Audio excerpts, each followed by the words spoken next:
Hello friend, this is Priya and welcome to my channel learn with us. तो आज के इस सेशन में हम प्रीवियस ईयर के कुछ क्वेश्चन को डिस्कस करने वाले हैं। आज कुछ 10 क्वेश्चन यहाँ पे डिस्कस कर देंगे क्योंकि मेरी थोड़ी सी तबीयत ठीक नहीं है, इस कारण से मैं वीडियो शूट भी नहीं कर पा रही थी। ठीक है, आपको मेरी वॉइस से थोड़ा प्रॉब्लम हो सकती थी। यदि अभी भी मेरी वॉइस से कुछ प्रॉब्लम है तो थोड़ा बहुत एडजस्ट करके चलिएगा आप। ओके, तो आइए स्टार्ट करते हैं आज के इस सेशन को। सबसे फर्स्ट क्वेश्चन है हमारा, what was Marco by profession in the novel the guide. ठीक है, तो द गाइड में जो मार्को नाम का जो कैरेक्टर है उसका प्रोफेशन क्या है। तो फर्स्ट ऑप्शन है डांसर, देन सेकंड है ह्यूमनिस्ट, थर्ड है आर्कोलॉजिस्ट या फिर फोर्थ ऑप्शन है हमारा एंथ्रोपोलॉजिस्ट। ठीक है, तो यहाँ पर करेक्ट ऑप्शन है हमारा आर्कोलॉजिस्ट। मार्को जो होता है वो आर्कोलॉजिस्ट होता है। ठीक है, और इस द गाइड में एक डांसर भी है, तो वो डांसर का कैरेक्टर कौन है ये आपको याद रखना होगा। ओके, डांसर का कैरेक्टर रोजी है और मेन प्रोटैगनिस्ट जो है द गाइड का वो है राजू। ठीक है, नेक्स्ट क्वेश्चन देखते हैं हम। Which one of the following was the historical source consulted by Charles Dicken in writing a tale of two city. ठीक है, चार्ल्स डिकेन ने जब a tale of two cities लिखा तो वहाँ पर ऐसा कौन सा जो है बहुत ही हिस्टोरिकल सोर्स एक उन्होंने कंसल्ट किया है या वहाँ पे डाला है। तो क्या है वो? ऑप्शन ए है the days of the French Revolution by Christopher Hibbert, second the French Revolution a history by Thomas Carlyle, third a place of greater safety by Hilary Mantel, या फिर फोर्थ ऑप्शन है हमारा reflection on the revolution in France by Edmund Burke. ठीक है, तो आपको बताना है यहाँ पे करेक्ट हमारा आंसर क्या होगा। तो हमारा करेक्ट ऑप्शन है यहाँ पे option B, the French Revolution a history by Thomas Carlyle. ठीक है, इसका इन्होंने रेफरेंस लिया था a tale of two city लिखते टाइम। हिस्टोरिकल सोर्स तो आपको पता होगा फ्रेंच रेवोल्यूशन, लेकिन कहाँ से लिया गया है ये भी आपको पता होना ज़रूरी है। तो ये लिया गया था हिस्ट्री बाय थॉमस कार्ले से।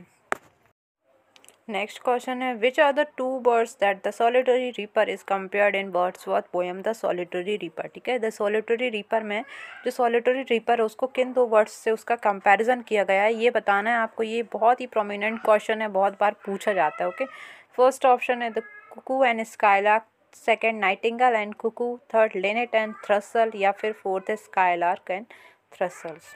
ओके, तो स्काईलार्क वाला तो ode to skylark to skylark में ही आपको देखने को मिलेगा। ठीक है, तो ए ऑप्शन और डी ऑप्शन आपके गलत हुआ है। ठीक है, यहाँ पर ऑप्शन बी हमारा करेक्ट होगा, नाइटिंगेल एंड कुकू से कंपैरिजन किया था द सॉलिटरी रीपर में विलियम वर्ड्सवर्थ ने। तो याद रखना है, बहुत ही ज़्यादा पूछे जाने वाला क्वेश्चन है आपका ये। ठीक है, ओके, नेक्स्ट बात करते हैं, how many syllables to Italian, French and English sonnet of 14 lines have. ठीक है, इन तीनों में कितने सिलेबस होते हैं इन सोनेट में? इटालियन में कितने होते हैं, फ्रेंच में कितने होते हैं, इंग्लिश में कितने होते हैं, आपको ये बताना है। ठीक है, तो यहाँ पर ऑप्शन आपको दिए गए हैं, तो इन ऑप्शंस में जो करेक्ट आंसर है वो है हमारा ऑप्शन नंबर बी। ठीक है, इटालियन में कितने सिलेबस होते हैं? 11, फ्रेंच में 12 एंड इंग्लिश सोनेट में हमारे 10 सिलेबस होते हैं जो कि आयम्बिक पेंटामीटर पे बेस्ड होता है। ठीक है, तो इसका करेक्ट ऑप्शन है ऑप्शन बी हमारा। याद रखना है आपको, आप नंबर स्किप भी कर सकते हैं, कई बार भूल भी सकते हो। ओके, तो बहुत अच्छे से आपको याद कर लेना है, इटालियन में 11, फ्रेंच में 12 एंड इंग्लिश में 10 सिलेबल्स। नेक्स्ट क्वेश्चन देखते हैं, which is the first book written by an Indian in English. ठीक है, इनमें से ऐसी कौन सी बुक है जो पहली बार इंग्लिश में लिखी गई थी किसी इंडियन के द्वारा। ठीक है, तो फर्स्ट ऑप्शन है travels by Dean Mahomet, second Rajmohan बाई, थर्ड ऑटोमन लीव्स, फोर्थ है the autobiography of an unknown Indian. तो इनमें से करेक्ट ऑप्शन है हमारा ऑप्शन ये ए, यहाँ पे ट्रेवल्स ऑफ डीन मोहम्मद सबसे पहले इन्होंने लिखा था। ओके, याद रखना है आपको, अप्रॉक्स 1794 में इन्होंने लिख दिया था। इसके ऑथर कौन है? दीन मोहम्मद खुद ही हैं। ठीक है, दीन मोहम्मद जो है वो एक बंगाली ट्रैवलर थे और सर्जन भी थे बाय प्रोफेशन। ओके, तो आपको याद रखना है ये, which is the first book written by an Indian in English. ऐसे क्वेश्चन भी आपको एग्जाम में देखने को मिल सकते हैं। चलिए नेक्स्ट क्वेश्चन देखते हैं, which of Montaigne's essays inspired Shakespeare to draw the character of Prospero servant. ठीक है, तो मॉन्टेग्ने के किस ऐसे ने शेक्सपियर को इंस्पायर किया था किसके लिए? प्रॉस्पेरो के जो सर्वेंट का कैरेक्टर है उसे ड्रॉ करने के लिए। ठीक है, तो फर्स्ट ऑप्शन है हमारा Edward the second, second of the cannibals, third the Spanish tragedy, या फिर फोर्थ है the fair maid of the inn. ठीक है। तो इसका करेक्ट ऑप्शन है हमारा ऑप्शन बी यहाँ पर। मोंटेग्ने का ऐसे है ऑफ द कैनिबल्स, उसमें से इन्होंने प्रोस्पेरो ने जो शेक्सपियर ने यहाँ पे टेम्पेस्ट में प्रोस्पेरो का सर्वेंट है जो, उसका कैरेक्टर यहाँ पे ड्रॉ किया था। ओके, नेक्स्ट क्वेश्चन बहुत ही ज़्यादा रिपीट होने वाला क्वेश्चन है। From which Latin epic did Shaw take the title of Arms and the Man. Arms and the Man का टाइटल कहाँ से लिया गया? बहुत ज़्यादा रिपीट होने वाला क्वेश्चन है तो आपको याद ही होगा। ठीक है, ऑप्शन इसमें हमारा करेक्ट ऑप्शन है ऑप्शन डी, वर्जिल्स एनिएड। वर्जिल्स एनिएड से टाइटल लिया गया है आर्म्स एंड द मैन का। Okay, next question. What was the song sung by the author's grandmother on the evening of the author's return from abroad in Khushwant Singh the portrait of a lady. ठीक है, खुशवंत सिंह का work है the portrait of a lady.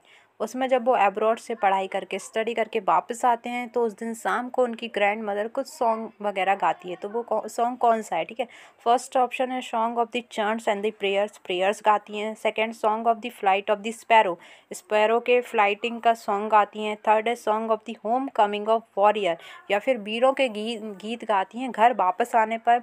Fourth है song of the dilapidated drum, या फिर वो dilapidated मतलब टूटी फूटी ड्रम में ही गाना गाती रहती है। ठीक है, तो इसका करेक्ट ऑप्शन है हमारा option C, song of the homecoming warrior, मतलब वीरों के घर वापस आने वाले गीत गाती हैं वो शाम को सब लेडीज़ को इकट्ठा करके, उनकी ग्रैंड मदर। नेक्स्ट क्वेश्चन देखते हैं। Which of the following option aptly convey the underlying theme of Wordsworth poem the tables turn. ठीक है, द टेबल्स टर्न की थीम इनमें से कौन सी हो सकती है? फर्स्ट है a call to mankind asking him to learn moral philosophy intuitively from nature rather than from the books. ठीक है, कि क्या बोल रहे हैं कि कॉल ऑफ मैनकाइंड, फिलोसफी आप देखो कहाँ से, नेचर से देखो अदर देन बुक। ठीक है, सेकेंड है an appeal to venerate science and arts as the only source of moral education, या फिर यहाँ पे क्या बता रहे हैं, rather than while away out time with nature, nature से ज़्यादा भी सुपीरियर किसको बता रहे हैं? साइंस और आर्ट की एजुकेशन को। ठीक है, थर्ड है an awakening message to mankind asking him to worship book as he preachers and teacher about moral value, या फिर क्या बोल रहे हैं, किताबों की पूजा करने बोल रहे हैं ये। ठीक है, मैनकाइंड के लिए। फोर्थ है a clarion call to scientist and artist to teach mankind the moral of the life. ठीक है, तो इनमें से करेक्ट ऑप्शन कौन सा होगा? इनमें करेक्ट ऑप्शन होगा हमारा option A, a call to mankind asking him to learn moral philosophy intuitively from nature rather than from books. The tables term में विलियम वर्ड्स क्या बोलते हैं भाई? अपने फ्रेंड से बोलते हैं अप माय फ्रेंड, उठो मेरे फ्रेंड और बाहर निकल के नेचर की ब्यूटी का आनंद लो। इन किताबों में तुम अब तक ही क्यों खोए हुए? ठीक है, सारा ज्ञान तो तुम्हें नेचर एज अ टीचर ही तुम्हें प्रोवाइड कर रही है, फिर तुम क्यों इनमें इतना ज़्यादा इन्वॉल्व हो बुक्स में? ठीक है, तो फर्स्ट ऑप्शन हमारा यहाँ पर सही होगा। नेक्स्ट क्वेश्चन देखते हैं, आज का लास्ट क्वेश्चन है ये। Which of the following could be a parallel to the plot structure of the story the lost child. इनमें से कौन सा जो है द लॉस्ट चाइल्ड के पैरेलल ये एक स्टोरी है स्ट्रक्चर के अकॉर्डिंग। ठीक है, फर्स्ट है Karna joining Duryodhana rather than the Pandavas during the battle of Kurukshetra. Second, the parable of prodigal son who squandered his father's wealth, eventually become a destitute and returns repentant to his parents. Third, Prometheus who defines the god by stealing fire and giving it to the humanity. या fourth option है हमारा Adams disobedience of God and so consequent fall from garden of Eden। ठीक है, तो इसका correct option है हमारा fourth option. यहाँ पे द लॉस्ट चाइल्ड का जो प्लॉट स्ट्रक्चर है वो किसके पैरेलल है? Adam's disobedience of God and the consequent fall from the garden of Eden. तो ये थे आज के हमारे कुछ 10 क्वेश्चन जिनको मैंने आपके साथ डिस्कस किया। आई होप ये आपके स्टडी में थोड़ा हेल्पफुल होंगे, तो नीचे कमेंट सेक्शन में कमेंट करके मुझे ज़रूर बताइएगा। ओके, तो आज के वीडियो में बस इतना ही। Thanks for watching.